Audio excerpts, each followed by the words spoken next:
কথায় আছে না, মক্কার মানুষ নাকি হজ পায় না। আমার অবস্থাও হয়েছে ঠিক তেমন।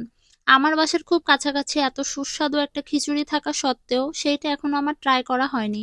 তো ফাইনালি আমিও আজকে চলে আসলাম। তো হ্যালো এভরিওয়ান, আসসালামু আলাইকুম। সবাই কেমন আছেন? আশা করি সবাই ভালো আছেন, সুস্থ আছেন। আমি আজকে চলে আসলাম খিলগাঁওয়ের দক্ষিণা কিচেনে। দক্ষিণা কিচেনের মাটন লেগ রোস্ট খিচুড়িটা তো খুব বেশি ভাইরাল, ভাবলাম আমিও আজকে ট্রাই করা যাক। তো আসার পরে একটা মাটন লেগ রোস্ট খিচুড়ি আর হচ্ছে কাবলি পোলাও অর্ডার দিয়ে দিলাম। তাদের মাটন লেগ রোস্ট খিচুড়ির সাথে সাথে কাবলি পোলাওটাও খুব বেশি ভাইরাল। ভাবছিলাম খেতে কেমন হবে, দেখতে তো খুব বেশি সুস্বাদু লাগছিল। খাওয়ার পরে বোঝা যাবে আসলে এটার টেস্ট কেমন হয়। যদিও এটার নাম ছিল কাবলি পোলাও, কিন্তু দেখতে লাগছিল বিরিয়ানির মতো, আমার কাছে মনে হচ্ছিল বিরিয়ানি। যেহেতু এটা একটা পাকিস্তানি খাবার, এই জন্য এটার নাম কাবলি পোলাও দেওয়া হয়েছে। তারপর আমাদেরকে খাবার সার্ভ করে দেওয়া হয়েছে, তাদের সার্ভিসও খুব ভালো ছিল। তো আমি তো অনেক বেশি এক্সাইটেড ছিলাম খাবারটা কেমন না কেমন হয়।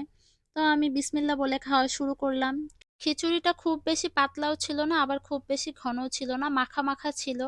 তো আমি রোস্টটা দিয়ে ট্রাই করে দেখলাম কেমন। দুইটা যখন একসাথে মুখে দিলাম, বিশ্বাস করবেন মুখের মধ্যে মনে হয় ব্লাস্ট হচ্ছিল, অনেক বেশি মজা ছিল।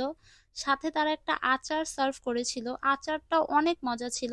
মনে হচ্ছিল দোকানে কিনতে পাওয়া যায় তেমন আচার। আচার আর খিচুড়ির কম্বিনেশন তো সবসময় বেস্ট হয়। কারা কারা আমার মতো খিচুড়ি দিয়ে আচার খেতে পছন্দ করেন অবশ্যই কমেন্ট করে জানাবেন। তারপরে তাদের কাবলি পোলাওটা আমি একটু ট্রাই করলাম। খিচুড়ি খাওয়ার পর কাবলি পোলাওটা আমার কাছে বেশি ভালো লাগেনি, যেহেতু আমার সাথে আমার উনি ছিল আর আমার ভাই ছিল। ওদের কাছে কাবলি পোলাওটা ভালো লেগেছে, কিন্তু আমার কাছে খিচুড়িটাই সব থেকে বেশি মজা লেগেছে। তো আমি খিচুড়িটাই খেয়েছি।